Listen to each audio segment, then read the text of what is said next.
Intanto, come dicevo prima, grazie. In secondo luogo, mi battete per un anno. Insomma, non tocca a me fare 80. E allora sono venuto a vedere oggi come si fanno come sono le ottantenni. Però avete una faccia da giovane. E anche... Allora, vogliamo iniziare questa nostra giornata della classe del 40 con un ascolto della Santa Messa iniziata dal nostro, diciamo così, quasi coetaneo Don Ugo.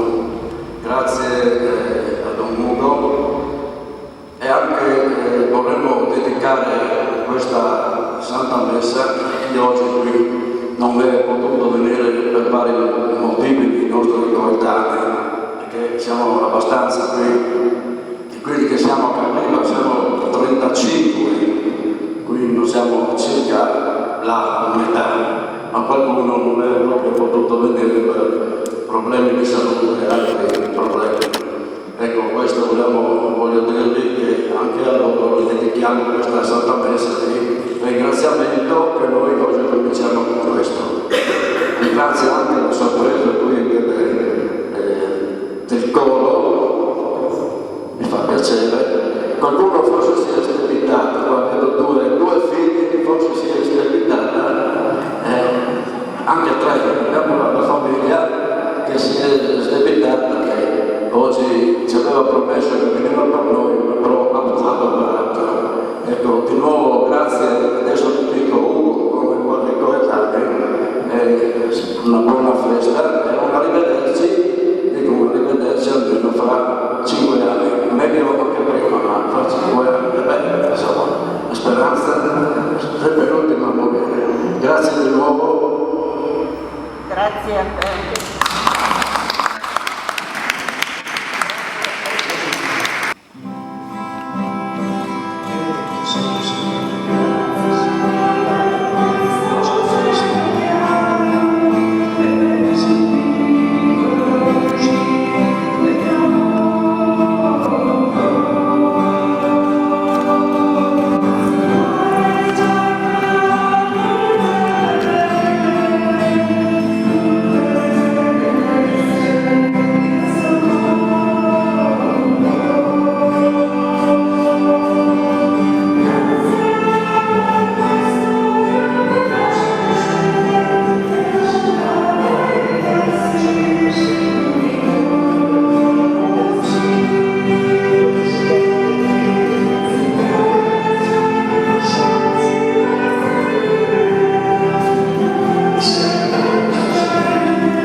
Allora, i nomi sono Torus Bruno, che è stato il primo a lasciarci, era ancora, diciamo, un ragazzino, Bandeu Gianni, Cozzì Gianni, Beltran Franco, Pis Loretta, Lenardi Guido, Kittoria Rosina, Franz Carmen, Tonut Francesco, Devetac Bruno, Grion Silvia, Frassetto Antonio e Cantarutti Vanino. Ecco, abbiamo anche una preghiera per i nostri cari defunti genitori e altri cari defunti. Sia fatta la tua volontà, come in cielo, così in terra. Dacci oggi il nostro pane quotidiano e rimedia a noi i nostri debiti, come noi rimettiamo ai nostri debitori, e non ci indurre in tentazione, ma liberaci.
per noi sacerdoti il regalo più bello è vedere voi e io poter celebrare l'Eucaristia per voi. Grazie dal profondo del cuore. Il Signore vi benedica e vi protegga. Amen. Faccia risplendere il suo volto su di voi e vi doni la sua misericordia. Rivolga su voi il suo sguardo e vi doni la sua pace. Amen. E la benedizione di Dio Onnipotente, il Padre, il Figlio e lo Spirito Santo, discenda su voi e con voi e rimanga sempre. Va bene? Allora, la messa è finita, andiamo in pace.